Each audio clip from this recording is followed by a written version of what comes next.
오늘 찬양을 들었습니다. 이제 이번 6개월 하는 마지막 한 달 남았는데요. 강의를 전문가의 지도를 받고 있는데 목소리가 좀 좋아진 것 같습니다만, 그러나 찬양 하나가 나오기까지 호산나 찬양대의 수고와 아픔과 괴로움이 있으리라고 생각합니다. 모든 게 다 마찬가지죠. 순교는 결코 기뻐할 만한 것은 아니죠. 정상적인 사고를 갖고 있는 사람이라면 괴롭고 힘들고 어렵습니다.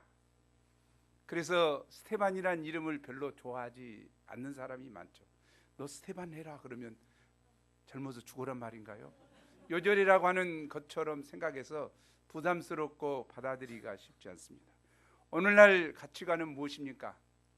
998834가 최고의 복이라고 생각하는 사람이 많습니다. 잘 알죠? 99세까지 팔팔하게 살다가 3일 고생하고 죽자. 3일 고생 안 하면은 자손들이 안 오잖아요. 조금 고생하고 그래도 대접받고 죽자. 그것이 복된 삶인가요? 오늘 그것과는 전혀 다른 삶이 나옵니다. 스데반은 마지막 죽는 순간까지 성령 충만해서 죽음을 기쁨으로 바라보고 돌에 맞아 죽었습니다. 돌에 맞는 순간에도 아버지여 이 죄를 저들에게 돌리지 마옵소서, 용서하며 하늘의 기쁨이 충만해서 죽었습니다. 이 삶이 998834를 외치는 자들에게는 결코 기쁨이 아닙니다. 우리 이거 좀 알아야 될 것 같아요. 스데반의 순교자 스데반이 결코 아름다운 삶이 아니라고 생각하기 쉽습니다. 그의 죽음이 아름답지 않다면 우리 예수님의 죽음은 어떻습니까? 33살에 비참하게 십자가에 못 박혀 피를 흘리고 죽으셨습니다. 예수님의 죽음이야말로 비참합니다. 정말 처참합니다. 결코 행복한 죽음이 아닙니다. 그러나 누구를 위해서 죽었습니까? 젊은 날에 33살에 장가도 가보지 못하고 그분은 처참하게 돌아가셨습니다. 우리가 믿는 구주 예수 그리스도가 정말 내가 사랑하는 그분이 처참하게 죽었습니다. 죽음의 형태는 아니 언제 죽느냐 몇 살에 죽느냐 그것이 중요한 것이 아니라는 사실입니다. 과연 무엇을 위해서 어떤 삶을 살다가 죽었는가, 이게 중요한 것 같습니다. 예수님은 온 인류를 구원하시기 위해서 십자가에 피 흘리시고 처참하게 죄 없으신 그분이 나를 위해서 죽으셨습니다. 그분의 죽음은 비참한 죽음이 아니라 나를 향한 정말 아름다운 죽음이요, 아름다운 인생이었다는 것을 저는 믿고 확신하고 감사를 드립니다. 그분의 삶을 사모하고 그분처럼 살기를 원하고 그분처럼 죽기를 괴롭습니다. 원해야 되는 줄 압니다. 오늘 스데반의 죽음이, 아니 스데반의 삶이 우리 신앙에 어떤 의미가 있는가 깊이 생각하는 시간이 됐으면 좋겠습니다. 복음 전도자 조지 윗필드는 이야기했습니다. 내가 녹수로 죽기보다 달아서 죽기 원한다. 그는 마지막까지 설교하면서 복음을 전하면서 56세에 설교단에서 죽었습니다. 그의 소원대로. 우리의 소원은 무엇입니까? 어떻게 죽기를 원합니까? 998834입니까? 우리의 삶의 자세를 다시 한번 생각해보는 시간이 됐으면 좋겠습니다. 제1부 성령 충만한 스데반 6장 8절에서 15절입니다. 사도행전의 저자 누가는 스데반을 소개하면서 충만했다는 단어를 많이 사용하고 있습니다. 6장 3절에는 성령과 지혜가 충만했다고 했고 5절을 보면 믿음과 성령이 충만한 사람이라고 했습니다. 8절에는 은혜와 권능이 충만했다고 했습니다. 충만하다는 것은 흘러 넘쳤다는 의미입니다. 스데반은 지혜가 조금 있거나 믿음이 딸리거나 은혜가 모자라지 않고 모든 것이 넘치는 사람이었습니다. 사람은 그 마음에 무엇을 채우는가에 따라서 그 속에 쌓인 것이 흘러넘치게 되어 있습니다. 어떤 사람은 입만 열었다면 욕이 흘러나옵니다. 욕이 충만합니다. 남을 비난하는 소리, 모임을 비판하는 소리가 흘러나옵니다. 이는 그가 평소에 자기 마음속에 미움과 원망과 불평을 가득 채웠기 때문입니다.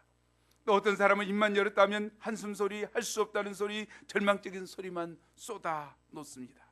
이는 그 마음이 불신과 어두움으로 충만해 있기 때문입니다. 사실 스데반은 또 초대교회 7 집사 중에 한 사람으로서 해야 할 일이 많이 있었습니다. 사도들을 도와서 교회도 관리해야 했고 구제와 신방 역사에도 힘을 써야 했습니다. 평신도로서 직장생활도 해야 했습니다. 이로 인해 그는 일이 많고 피곤하다고 짜증을 내거나 신경질을 부리기 쉬웠습니다. 누군가 새벽 기도에 동참하라고 전화라도 할 때면 전화기를 던져버리고 싶었을 것입니다. 그러나 스데반은 예수님을 배우고자 하는 소원으로 충만하고 매일 간절히 기도하는 생활을 통해 성령 충만했기 때문에 항상 기쁨으로 사명을 감당할 수 있었습니다. 8절에 보면 그는 많은 일을 하면서도 큰 기사와 표적을 민간에 행했다고 하였습니다. 우리가 스데반을 볼 때 능력 있는 종, 영적인 종은 타고나는 것이 아님을 알 수 있습니다. 하나님이 쓰실 만한 능력 있는 종이 되려면 타이틀이나 직분이 문제가 아니라 근본적으로 위로부터 성령의 능력과 지혜를 덧입어야 합니다. 아멘. 성령의 능력을 덧입어야 한다. 어떻게? 말씀에 절대적으로 영접하고 순종하고 말씀 보기를 가까이 하고 오로지 기도에 힘쓴 것처럼 오로지 기도에 힘쓸 때 우리는 성령 충만하고 싶습니다. 성령 충만한 평신도 목자 스데반처럼 성령 충만한 평신도 목자 누구라고 하기를 원합니다. 그런데 말씀 보지 않고 기도하지 않고 스마트폰 가지고 계속해서 까똑까똑 하고 있습니다.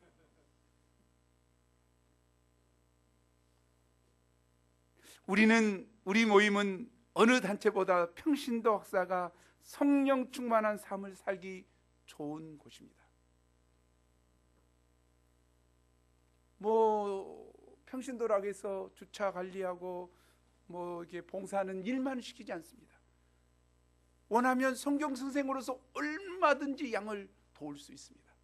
원하면 얼마든지 말씀을 전할 수 있습니다. 일용할 양식 말씀도 와서 새벽마다 전하고 싶은 사람 오셔하세요. 연합요일 때마다 메신저로 세월호 하세요. 기도할 시간 얼마든지 성령 충만할 수 있는 분위기가 이루어졌습니다. 누가 왜 너 말씀을 많이 가르치냐, 말씀을 선포하냐고 누가 뭐라고 한 사람 누가 있어요? 교회는 뭐라고 합니다. 교회는 뭐라고 해요? 못하게 합니다. 네가 신앙대학 나오냐 뭐 있냐? 그러나 우리는 그렇게 하지 않잖아요. 우리는 만인 제사장으로서 만인 제사장 누구나 예수 그리스도의 십자가 복음을 알고 있으면 만인 제사장으로서 하나님 앞에 하나님의 사역을 섬길 수 있다는 거죠. 성령 충만할 수도 평신도 스데반처럼 누구나 다 성령 충만해서 사역을 할 수 있습니다. 자기가 양을 많이 돕고 그러면 요해목 자고 싶다. 요해목 재줄게. 개척하고 싶다. 개척해 줄게. 뭐가 문제예요? 사역에 아무 문제 없어요. 문제는 무엇입니까? 평신도지만 성령 충만하지 않다는 거죠. 이게 문제죠. 우리가 성령 충만하여서 하나님을 기쁘시게 하는 평신도 목자 되기를 간절히 기도합니다. 이런 스데반이 자유민들, 즉 구레네인, 알렉산드리아인, 길리기아인, 아시아에서 온 사람들과 더불어 회당에서 변론을 하게 되었습니다. 이들은 헬라파 유대인들로서 같은 헬라파 유대인인 스데반의 신앙생활을 못마땅히 여기던 자들이었습니다. 그러나 스데반이 지혜와 성령으로 말함으로 그들이 능히 당하지 못하였습니다. 10절이죠. 그가 무슨 문제로 변론을 하게 되었을까요? 13, 14절 보면 유대인의 성경과 율법에 관한 문제였습니다. 변론에서 이길 수 없게 된 유대인들은 매수하여 거짓 증인들을 내세웠습니다. 이 종교인들이에요. 매수해서 거짓 증인들을 내세워요. 그들은 공회 앞에서 스데반이 거룩한 것인 성경과 율법을 거스러 말했다고 고소했습니다. 성경과 율법은 유대인들이 가장 절대시하고 신성시한 것입니다. 성전은 그들의 생활의 중심이었고 율법은 생명처럼 여기는 절대 진리이자 최고 규범입니다. 그들이 성전이 어쩌서 그런 거 아니라 예루살렘 성전은 예루살렘 시민들에게 어떤 곳입니까? 생활 터전이었어요. 하나님이 물론 계시고 막 이래서 그런 것이 아니라 장사가 잘 되는 곳이거든. 보면 아시죠? 한번 6월절 하면 120만 명이 와보니까 그냥 돈을 싹 뿌리고 간다면 경제가 돌아가는 거죠. 그런데 뭐라고 그랬습니까? 성전이 필요 없다. 예수님, 참 성전이신 예수님을 우리가 통해서 이렇게 하니까 직결되는 것이죠. 경제. 또 그렇게 해석하니까 또 그러네. 율법은 생명처럼 여기는 절대 진리이자 최고 규범이었습니다. 그런데 스데반은 유대인들이 절대시하고 금기시하는 이 두 가지 문제를 복음 안에서 새롭게 해석하였습니다. 그는 참 성전은 건물이 아니라 십자가에서 죽으시고 사흘 만에 부활하신 예수님이시다. 성전 건물은 중요치 않다. 또 율법은 예수 그리스도를 중심으로 재해석되어져야 한다는 충격적인 말을 했습니다. 유대인 입장에서는 충격적이었죠. 그래서 사람들은 스데반을 잡아다가 공회 앞에 세웠습니다. 이때 공회의 분위기는 거짓 고소와 유업으로 살벌한 분위기였습니다. 그러나 이런 유업에도 불구하고 스데반은 어떤 얼굴을 하고 있었습니까? 15절을 함께 읽죠. 시작. 공회 중에 앉는 사람들이 다 스데반을 주목하여 보니 그 얼굴이 천사의 얼굴과 같더라. 그의 내면은 조금의 두려움이나 불안이나 공포가 없었습니다. 어떤 피의식이나 미움이나 분노도 찾아볼 수 없었습니다. 대신에 그의 내면은 은혜와 평강과 하나님의 기쁨으로 흘러넘쳤습니다. 일반적으로 사람이 아무리 평소에는 성자처럼 성품이 좋은 사람도 상대방이 자신에 대해서 적대감을 가지고 다가오거나 더욱이나 거짓 증거를 하게 되면 어떻게 됩니까? 화가 나서 혈기를 부리기 쉽습니다. 그러나 스데반은 오히려 그 얼굴이 빛이 나고 천사의 얼굴과 같이 되었습니다. 천사와 같은 얼굴은 과연 어떤 얼굴일까요?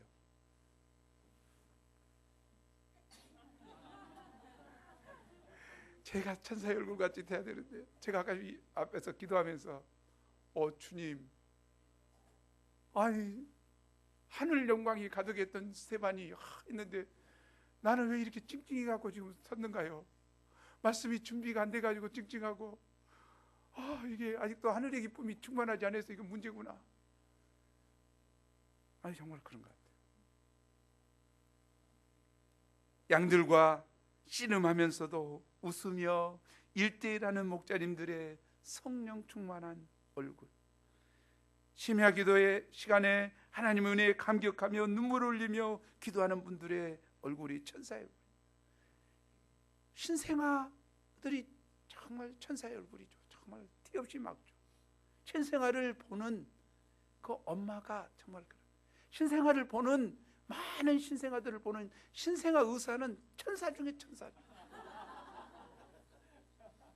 틀린 이야기 아니죠? 우와, 제가 바로 신생아 의사.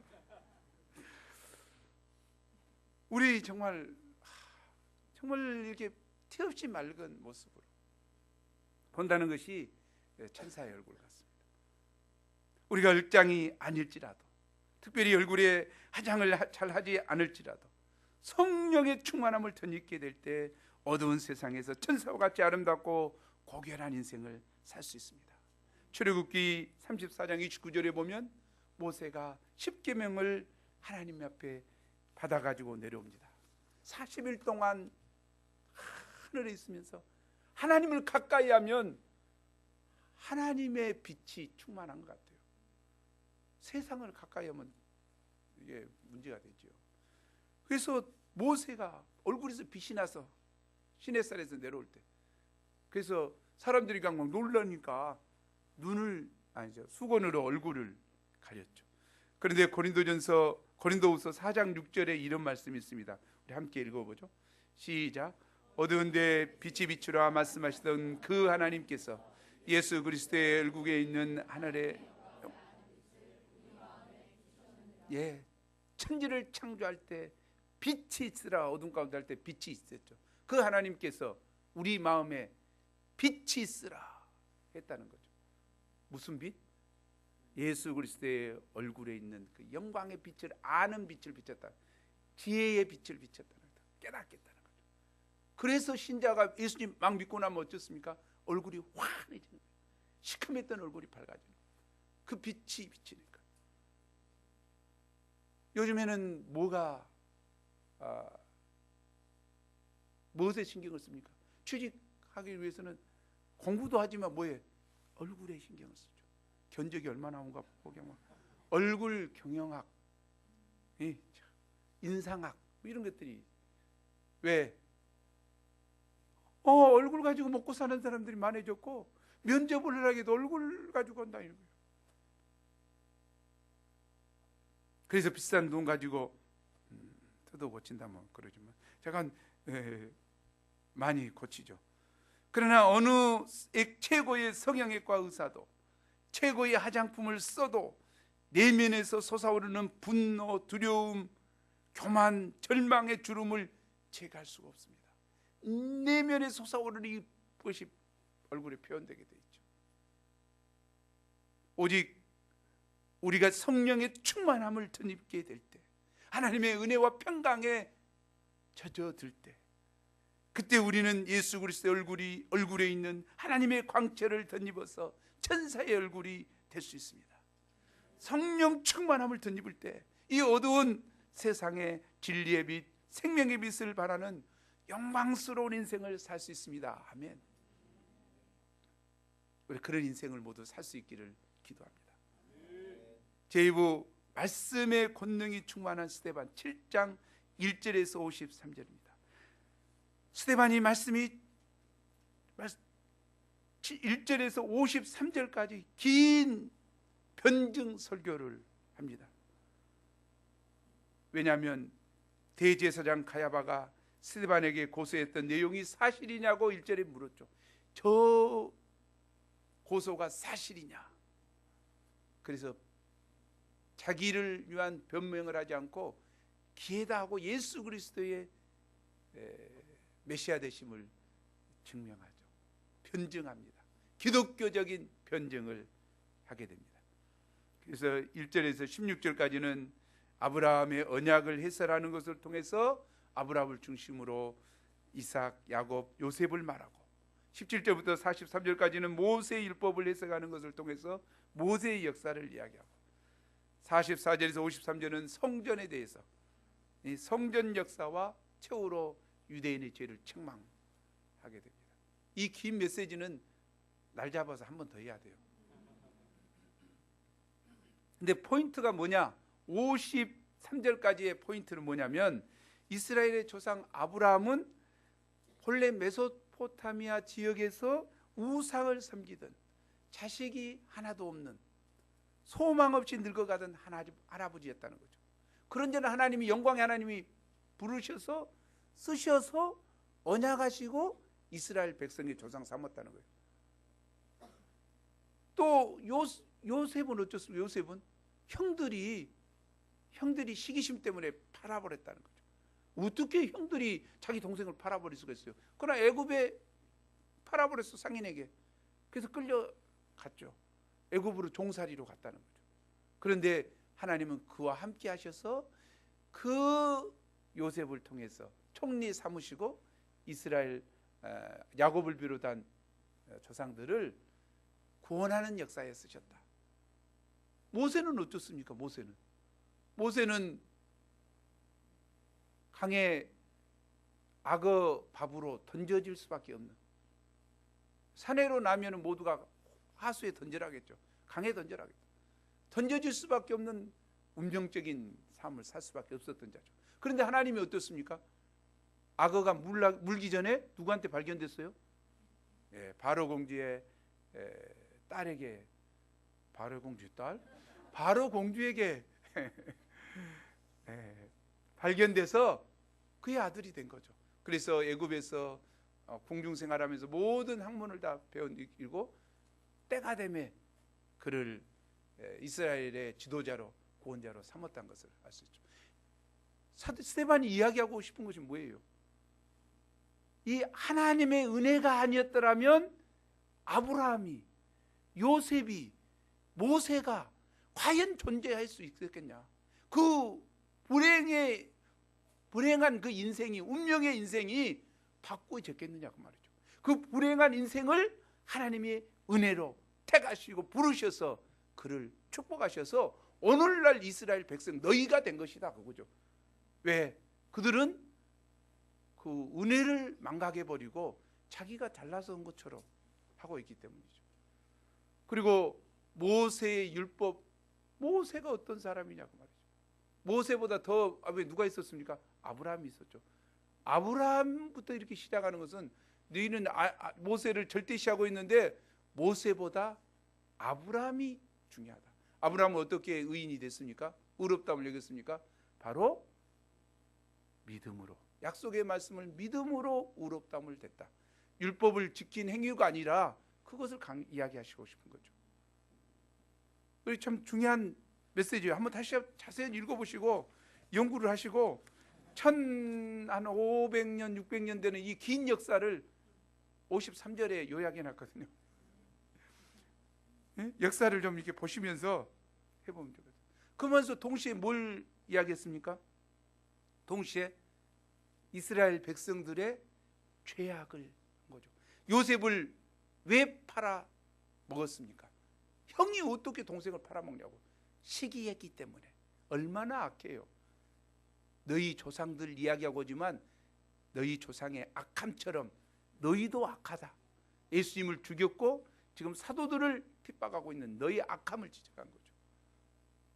또 모세를, 이스라엘 백성들 어쩌습니까? 모세가 출애굽시켜가지고 이렇게 광야 40년 동안 하나님을 증거하고 이렇게 하는데 어쩌습니까? 모세에게 거역했잖아요. 모세를 거역하고 우리는 금송아지 만들어서 정말 배은망덕한 짓을 다 했다는 거죠. 너희 조상들이 그렇게 악했다.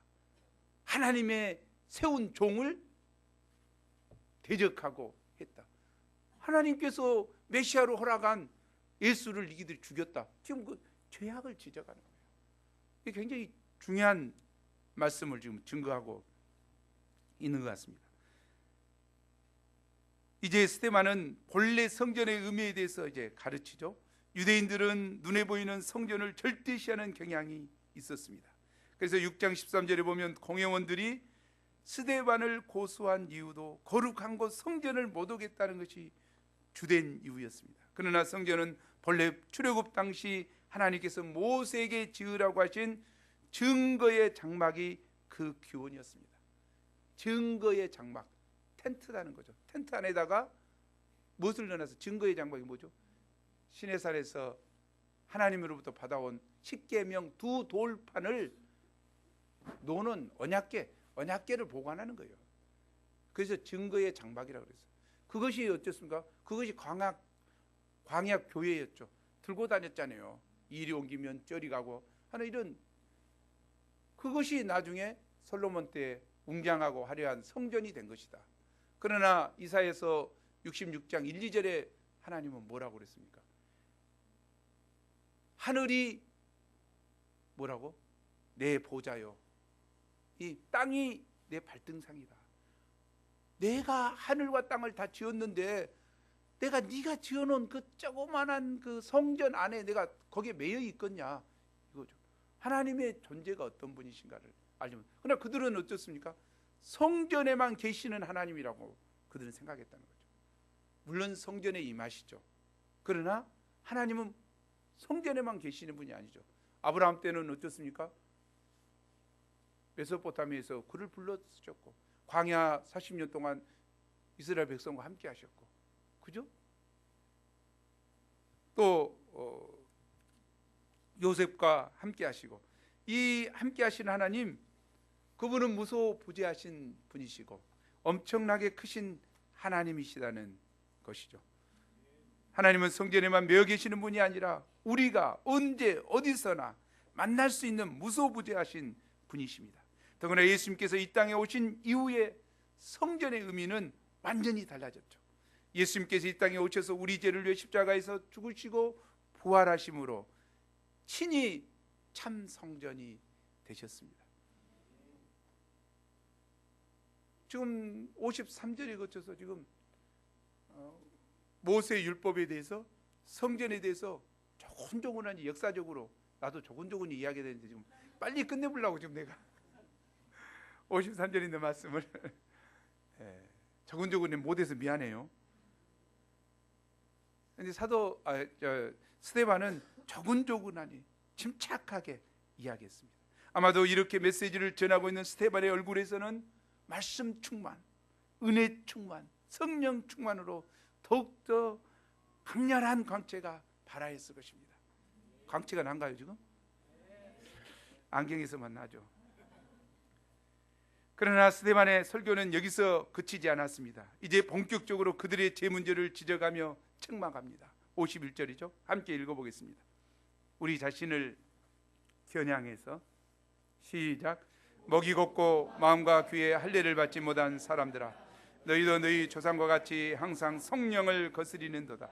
스데반은 그 얼굴이 천사와 같이 광채가 나고 온유한 사람이었지만 죄에 대해서만큼은 조금도 타협하거나 사람들의 눈치를 보지 않았습니다. 스데반은 유대인들의 교만과 불순종과 회개치 않는 마음에 대해 날카로운 메스를 들이대듯이 무섭게 책망하였습니다. 52, 53절을 함께 읽죠. 시작. 너희 조상들은 선지자들 중에 누구를 밖에 하지 아니하였느냐? 의인이 오시리라고 예고한 자들을 그들이 죽였고 이제 너희는 그 의인을 잡아준 자요 살인한 자들가 되었나니 너희는 천사의 전한 율법을 받고도 지키지 아니하였도다 아니라. 이게 뭡니까? 너희 조상들은 선지자들을 박해했고 의인이 오시라고 예고한 자들을 다 죽였다는 거예요. 선지자들을 다 죽였다는 거죠. 박해하고 죽이고, 이제 너희는, 중요한 거예요. 이제 너희는, 듣고 있는 지금 유대인들에게, 이제 너희는 그 의인을 잡아준 자요. 그 의인이 누굽니까? 예수님을 잡아준 자요 살인한 자가 되나니 너희는 천사의 전한 말씀을 지키지 않았다. 이게 참 중요한 부분인 것 같아요. 그 앞에 뻔히 이를 갈고 지금 죽이려고 하고 있는 그들에게 그들의 죄를 지적한 거죠. 정확하게 정조준에서 지적한 거죠. 53절에 공회원들이 스데반의 메시지를 듣고 양심이 찔렸다는 것을 볼 때 그의 메시지가 얼마나 예리하고 날카로웠는가를 알 수 있습니다. 심령골수를 찔러 쪼개는 살아있는 말씀이었습니다. 이는 죽음을 각오하고 증거했을 뿐만 아니라 스데반이 그만큼 자기 백성들을 사랑하고 그 영혼을 불쌍히 여기는 목자 심정이 충만했기 때문일 것입니다. 대개 인본주의적인 설교자들은 사람들이 듣기 좋아하는 인스턴트식 메시지만 전합니다. 예수 믿으면 복 받는다. 맞는 이야기죠. 예수 믿으면 이 땅에서 잘 먹고 잘 살다가 천국에 간다. 맞는 이야기죠. 예수 믿으면 사업이 번창하고 자녀들이 잘 된다. 맞는 이야기죠. 내 영혼이 잘된 같이 범사가 잘 되고 내가 강건하여지기를 원하노라. 삼박다 축복. 맞는 이야기죠. 그런데 중요한 것은 거기서 멈춘다는 거죠. 틀린 이야기 아니에요. 예수 믿으면 복 받습니다. 예수 믿으면 구원 받습니다. 예수 믿으면 형통해집니다. 맞는 이야기예요. 그러나 그것만 있는 거 아니죠. 오늘 스테반처럼 순교가 있고 죽음이 있다는 거죠. 고난이 있다는 거죠. 함께 전해야 되죠. 예수님은 십자가에 못 박혀 죽었다. 너도 십자가에 못 박힌 건 아니겠지만 죽을 수 있다. 고난이 있을 수 있다. 동일하게 전해야 되죠. 그러나 우리는 이 분명한 말씀을 드려야 될 것 같아요. 우리가 예수 믿으면 복 받습니다. 천국 갑니다. 구원 받습니다. 동시에 예수를 믿는 신자로서 사는 데는 핍박이 따릅니다. 왜? 우리가 추구하는 것과 세상 사람이 추구하는 것이 다르기 때문이죠. 우리가 복이라고 생각하는 것과 세상 사람이 생각하는 복이 다르기 때문이죠. 거기에 핍박이 있을 수밖에 없어요. 왜 우리를 싫어합니까? 자기 죄 짓는데 괴로우니까, 자기 마음대로 살고 싶은데 괴로우니까. 왜? 흰색이 있으면 검정색이 금방 드러나니까. 참 중요한 것 같아요. 그런데 천사의 메시지를 들어보면 정말 분명한 것 같아요. 지난주 말씀에 어쩌습니까? 요절 말씀인 사도행전 5장 20절 보면 한번 읽어보죠. 시작. 바로 감옥에서 꺼내놓고 이 생명의 말씀을 증거해서 감옥에 들어갔는데 성전에 가서 성전에 서서 이 생명의 말씀을 다 전하라. 왜? 생명을 주는 말씀은 복음밖에 없기 때문이죠. 핍박과 어려움이 있을지라도 복음을 전해라. 은혜와 위로의 말씀뿐만 아니라 자기 부인 십자가의 말씀, 회개와 결단을 촉구하는 말씀도 분명하게 선포해야 된다는 것이죠. 스데반은 이 말씀에 순종해서 분명하게 성경이 가르치는 진리, 백성이 하나님 앞에서 들어야 할 말씀을 분명하게 선포한 것입니다. 이것은 마치 어머니가 자식들을 진정으로 사랑한다면 아이들이 좋아하는 아이스크림이나 초콜릿만 사 먹이면 안 되고 다그쳐서라도 골고루 음식을 먹이는 것과 같습니다. 종아리를 때려서라도 못된 버릇을 바로 잡아야 하는 것과 같습니다. 그런 점에서 스데반은 양떼들의 영혼을 진심으로 사랑하는 참다운 목자요 복음적인 메신저였습니다. 이런 점에서 스데반은 예수님을 닮았습니다. 예수님께서도 처음에는 정말 부드럽고 위로와 힘이 되는 말씀을 전했죠. 수고하고 무거운 짐진 자들아 다 내게로 와라. 내가 너희를 쉬게 하리라. 이 말씀에서만 끝나지 않았죠. 마태복음 23장에 가서 보면 예루살렘아 예루살렘아 선지자들을 죽이고 내게 파송한 자들을 돌로 치는 자여 책망을 하십니다. 또 뱀들아 독사의 새끼들아 한 말씀을 하셔요. 너희가 어떻게 지옥 판결을 피하겠느냐. 회개하고 돌이키지 않으니까 회개를 촉구하는 말씀을 하십니다. 혹시 제가 여러분을 책망하지 않으면 저를 책망해 주세요.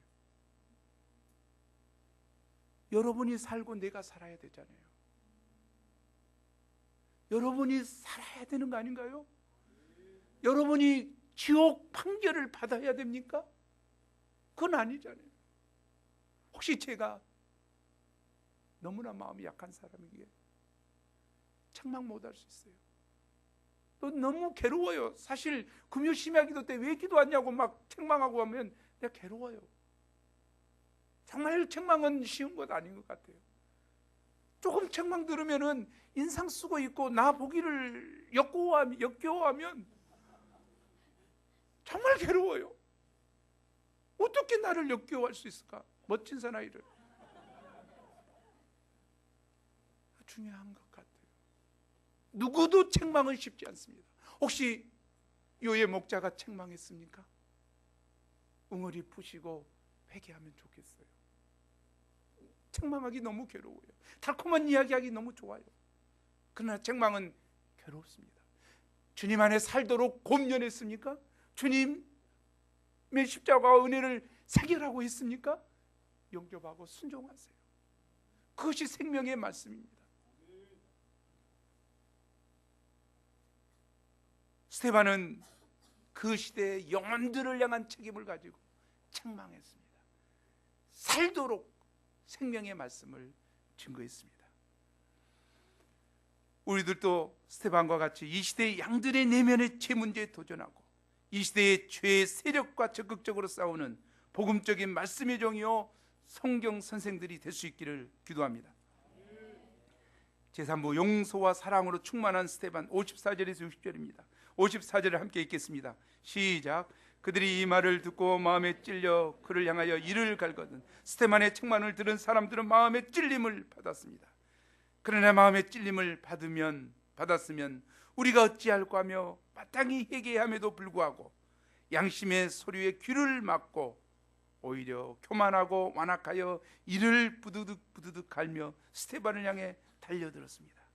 이때 스데반은 성령이 충만하여 하늘을 우러러 주목하여 하나님의 영광과 또 하나님의 보좌 우편에 서 계신 예수님을 보게 되었습니다. 이를 뿌드득 갈고 있는 그들을 보지 않고 하늘을 봤어요. 하늘 문이 열렸죠. 그리고 말했습니다. 우리 함께 고백해 보죠. 시작.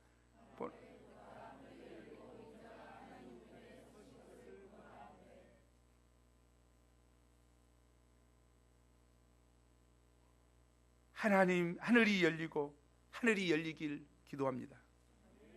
인자가 하나님 우편에 서신 것을 보기를 기도합니다. 우리가 봐야 돼요. 하늘 소망으로 충만해야 돼요. 평소에 예수님께서는 하늘 보좌 우편에 앉아 계셨습니다. 그러나 스데반이 순교하기 직전 예수님께서는 자리에서 벌떡 일어나 서서 스데반을 바라보고 계셨습니다. 오, 나의 종, 나의 훌륭한 종을, 그 모습을 지켜본 거예요. 천국 입성을 환영하고 받아들이려고 한 거예요. 이 너무 은혜로운 것 같아요. 못 죽게 좀 막아주제. 못 죽게 좀 막아주제. 그냥 손으로 그냥 서가지고 그냥 촥 빛을 쏴서 그냥 스파이더맨도 뭐 뿌리더만. 스파이더맨보다 더 훌륭하신 분이 훌륭하시지. 그러나 하나님은 그래야 하죠. 왜? 이 땅보다 더 좋은 영원한 천성에서 나와 함께 있자. 그를 환영하고 받아들인 것이죠. 벌떡 일어서서 스데반을 바라보고 계셨습니다. 그만큼 예수님께서는 스데반의 순결한 믿음을 기뻐하신 것입니다. 스데반이란 이름의 뜻은 면류관이라는 의미입니다. 스데반은 자신의 이름처럼 장차 하나님 나라에서 영광의 면류관을 받을 것을 생각할 때 기쁨과 소망으로 가득 차게 되었습니다. 이제 유대인들은 성난 이리 때와 같이 큰 소리를 지르며 귀를 막고 일심으로 달려들어 스데반을 성 밖에 내치고 돌로 쳐 죽였습니다. 사실은 공회 재판을 하면 재판이 판결이 나고 사형이 언도돼야지 그 다음에 데리고 가는 것이죠. 지금 재판 중에 있어요. 근데 그들을 끌어다가 이 불법 재판이요? 이해 안 되죠, 이렇게 하면. 그러나 그들은 스데반이 너무 옳은 소리를 하니까 찔림을 받고 오히려 악에 거쳐서 스데반을 성 밖에 내치고 돌로 쳐 죽였습니다. 스데반은 수많은 돌에 맞아서 피투성이가 되었습니다. 이마가 깨지고 뼈마디가 으스러지고 얼굴에서는 붉은 피가 흘러내렸습니다. 온몸이 돌에 맞아 터지고 찢어졌습니다. 성난 군중들의 야유소리와 고함소리가 쉴 새 없이 들려왔습니다.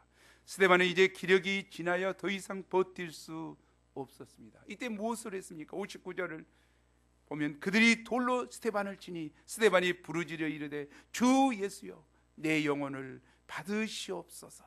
스데반은 자기 영혼을 생명의 주인이신 예수님께 부탁하였습니다. 그는 부활 신앙이 있었기 때문에 죽음이 두렵지 않았습니다. 오히려 스데반은 자신을 죽임으로써 조상들의 죄를 반복하고 하나님의 무서운 심판을 받게 될 자기 백성들이 더 불쌍했습니다. 돌에 맞고 있는 자신이 아니라 돌로 치고 있는 저들의 죄악으로 인해서 마음이 아팠습니다. 그래서 그들을 위해서 기도했습니다. 60절을 함께 읽죠. 시작.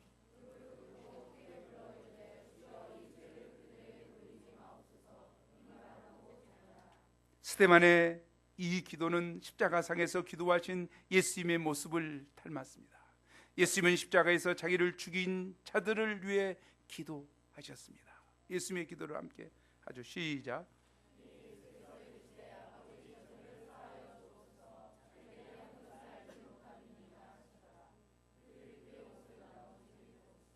스데반이 어떻게 무서운 고통 가운데서도 자기를 돌로 치는 자들을 위해서 이렇게 기도할 수 있었을까요?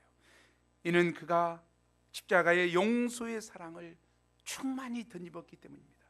예수님의 십자가의 사랑은 원수까지도 품는 용서하는 사랑입니다.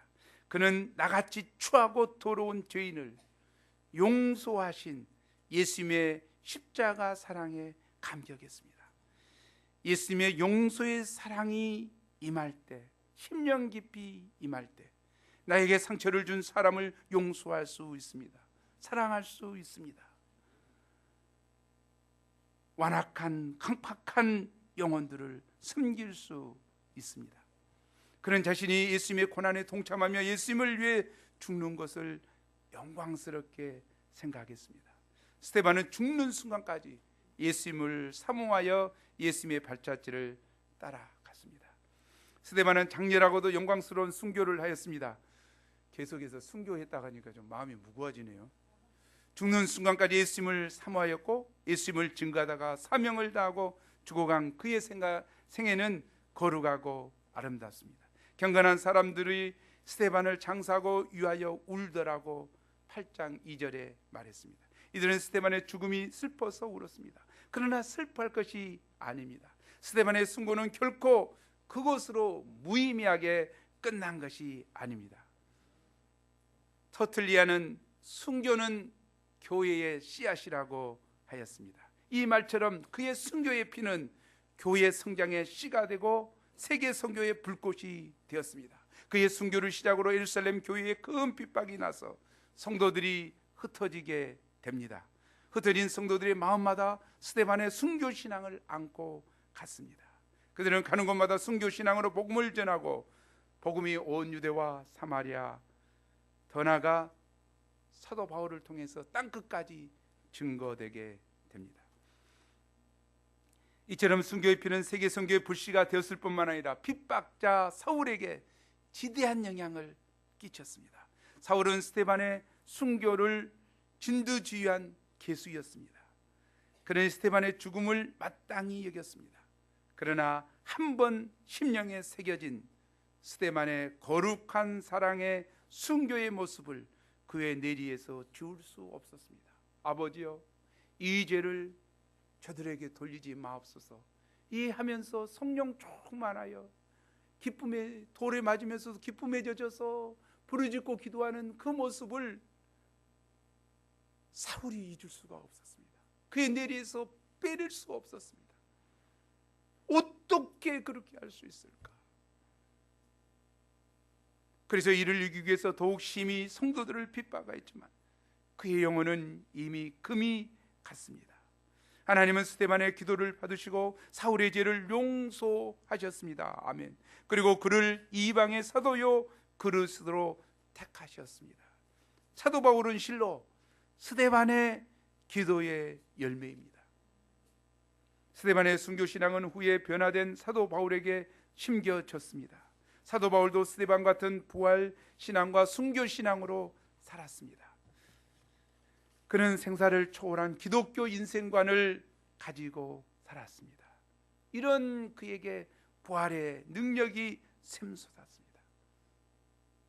우리가 육신으로 우리가 부활의 주를 영접하고 하나님의 보좌 우편에 계신 그리스도를 바라보는 자에게는 엄격한 의미에서 죽음이 없습니다. 우리가 육신으로 이 땅에 살 때는 그리스도께서 나와 함께 하시고, 우리가 죽어서 갈 때는 천국에서 그분과 함께 살 것입니다. 사나 죽으나 함께하는 삶이 되는 것이죠. 이러한 스데반의 부활신앙과 순교신앙이 흩어진 성도들을 통해서 온 유대와 사마리아와 그리고 이방 땅 전역으로 복음 역사가 일어나고, 사울을 통해서 복음이 땅끝까지 뻗어나갔습니다. 하나님께서는 오늘날 타락한 21세기에도 하나님의 한국교회를 축복하시고 우리 UBF를 축복하셨습니다. 세계 선교 역사에 귀하게 쓰셨습니다. 이러한 역사의 배경에는 주기철, 손양원 목사님과 같은 수많은 선진들의 순교의 피가 이 복음 역사의 밑거름이 되었습니다. 한국교회는 한마디로 수많은 순교자들의 피 위에 세워졌습니다. 일제시대에 얼마나 신사참배를 거절하고 믿음에 지켰던, 또 한국 동란 때 공산주의 자들의 핍박 앞에 믿음의 중심을 지켰던 것을 알 수 있습니다. 이것을 뭐라고 합니까? 이렇게 신앙을 지키기 위해서 피 흘려 목숨을 바치고 순교를 한 이 순교를 가리켜서 적색 순교라고 합니다. 빨간 순교다. 이슬람 국가나 중국이나 북한과 같은 공산 국가에서는 지금도 적색 순교가 이루어지고 있습니다. 정말 중국에서는 교회를 와서 핍박하니까, 교회를 지키기 위해서 하니까 그 자리에서 묻어버리죠. 산채로. 터키도 세속주의 국가, 이슬람 국가이면서 세속주의 강당이 그랬는데 300년 이상 된 교회를 폐쇄했죠. 그리고 그 재산을 전부 다 몰수했습니다. 점점 이제 핍박이 만해져 가고 있죠. 그러나 사실 우리는 복음을 전하다가 돌에 맞는 일은 없습니다. 예수님을 전하다가 감옥에 갇히는 일도 없습니다. 오히려 대선 주자나 국회의원들이 표를 얻기 위해서 교회를 방문하고 있습니다. 얼마나 세상이 좋아졌습니까? 뭐 굶주린 자 없죠. 핍박 때문에 굶주린 자 없어. 취미생활을 하며 인생을 즐길 수 있는 시대가 됐습니다. 더 이상 예수님을 믿는 것은 좁은 길도 고난을 받는 삶도 아닙니다. 그러나 이처럼 안정된 시대에 살고 있기 때문에 오히려 우리는 영적으로 느슨해져서 사단의 유혹에 넘어지기 쉽습니다. 지금은 스데반 시대와 같이 비난과 핍박의 돌멩이가 아니라 안일과 쾌락주의, 물질주의의 솜사탕이 우리를 병들이고 있습니다. 솜사탕 백날 맞아봐도 아무렇지 않죠. 찐득찐득하긴 하지만, 근데 먹으면서 어떻게 되냐면, 대적이 밖에 있는 것이 아니라 우리 안에, 우리 자신 안에 있습니다. 우리가 이런 시대에 하나님을 기쁘시게 하기 위해서는 스데반과 같이 예수 충만, 성령 충만, 말씀 충만, 사랑과 용서로 충만한 믿음의 사람이 되어야만 합니다. 구체적으로 예수님을 닮고 배우고자 하는 피나는 투쟁을 감당해야 합니다. 우리는 과연 지금 무엇으로 충만해 있습니까? 무엇으로 충만해 있습니까? 나를 지금 지배하고 이끌어가고 있는 것이 무엇입니까? 양입니까? 아니면 주의 말씀입니까? 아니면 날마다 찬양하고자 애쓰고 있는 나의 모습입니까? 아니면 부르짖어 기도하는 24시간 기도하고자 애쓰고 있습니까? 무엇이 내게 충만해 있습니까? 순교는 순교자적인 삶의 결산이라고 말할 수 있습니다. 그러므로 평소에 순교자적인 생활을 하는 것이 중요합니다. 순교자적인 생활이란 날마다 자기를 부인하고 자기 십자가를 지는 생활을 말합니다. 이것이 백색 순교죠. 이렇게 평소에 순교자적인 삶의 자세로 사는 신앙을 백색 순교라고 합니다. 저기 외부에 있지 않아요. 우리 안에 있어요. 내 안에 있어요. 그걸 자기를 부인하고 자기 십자가를 지고 주님 앞에 살아가는 삶, 그것이 백색 순교죠. 이 백색 순교가 날마다 이루어질 때 정말 결정적인 순간에 우리는 적색 순교를 할 수 있습니다. 주를 부인하지 않고 적색 순교로 나아갈 수 있습니다. 예수님도 자기를 따르는 자들에게 말씀하셨습니다. 우리 함께 읽어보죠. 마가복음 시작. 누구든지 나를 따라오려거든 자기를 부인하고 자기 십자가를 지고 나를 따를 것이네. 누구든지 자기 목숨을 구원하고자 하면 잃을 것이요 누구든지 나와 복음을 위하여 자기 목숨을 잃으면 구원하리라. 누구든지 나와 복음을 위하여 자기 목숨을 잃으면 구원하리라. 구체적으로 꿀맛 같은 새벽잠을 부인하고 새벽기도에 나오는 것이 순교신앙입니다.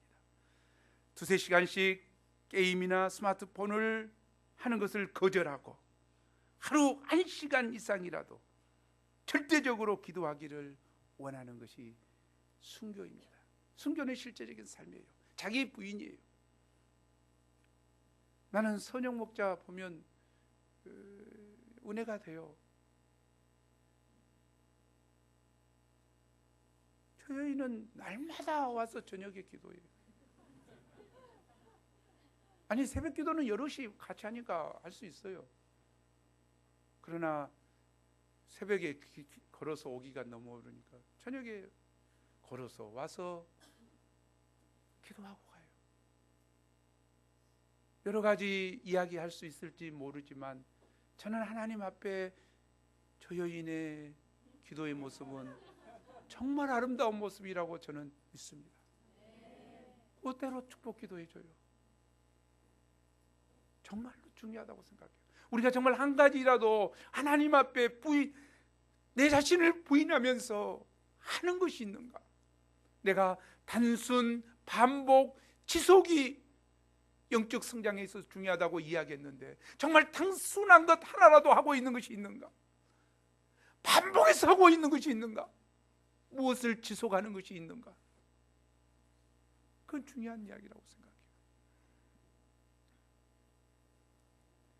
예수님의 치욕을 짊어지고 영문 밖으로 나가서 고난과 사명으로 감당하는 삶, 양들에게 배척받을 각오를 하고 캠퍼스에 올라가서 담대하게 복음을 전하는 것이 순교자적인 삶을 사는 것입니다. 직장에서 믿음의 순교를 지키기 위해 신자로서 분명한 소신을 가지고 사는 것이 순교자적인 삶입니다. 시험 기간에 커피를 쏟으며 날이 새기까지 주님의 영광을 위해서 학과 공부를 감당하는 것이 순교신앙으로 사는 것입니다. 바쁘지만 피곤하지만 바이블 카페가 있다고 하니까 준비를 위해 열과 성을 다하여 최선을 다하는 것이 순교신앙으로 사는 것입니다. 순교신앙이 다른 거 아니에요. 우리가 실제 살고 있는 삶을 주님의 영광이 드러난다고 한다면, 하나님의 역사라고 생각한다면 나의 것을 부인하고 나의 작은 것을 들여서 마음의 진심을 드리는 것입니다. 왜 놀고 싶지 않습니까? 왜 즐기고 싶지 않습니까? 그러나 그 즐기고 싶고 놀고 싶은 자기 번성을 주와 복음을 위해서 부인하는 것, 그것이 백색 순교요, 그것이 순교신앙입니다. 그것이 안 되면 예수님의 제자라고 할 수 없습니다. 예수님의 제자가 아니에요. 결정적인 순간에 예수님을 버릴 수 있어요. 멸망으로 향해 갈 수 있어요.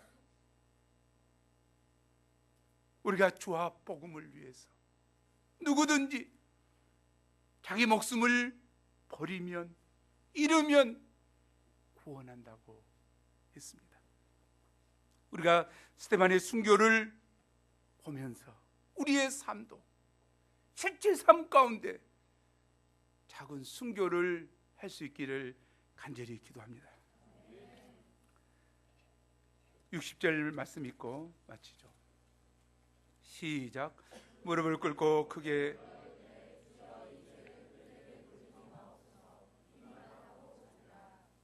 하나님 아버지, 하나님께서 귀한 말씀을 주셔서 감사합니다. 스데반의 삶은 짧았지만 성령 충만한 삶이요, 예수로 충만한 삶이었습니다. 비록 순교하는 그 순간에도 하늘나라 소망이 충만해서 또 예수님을 닮고자 하는 마음에서 아버지여 이 죄를 저들에게 돌리지 마옵소서 용서하시며 순교한 것을 봅니다. 하나님, 저에게 이런 돌에 맞는 순교가 없지만 저희도 순간순간 죄의 소욕을 부인하고 어찌든지 주와 복음을 위하여 내 자신을 드리고자 하는 자기 부인과 자기 십자가 지는 이 백색 순교를 날마다 할 수 있도록 도와주셔서 정말 주님을 닮아가는, 또 주님 앞에 생명을 얻는 이 참 영혼들을 구원하는 이 아름다운 일에 쓰임받게 축복하여 주옵소서. 감사합니다. 감사하고 예수님 이름으로 기도합니다.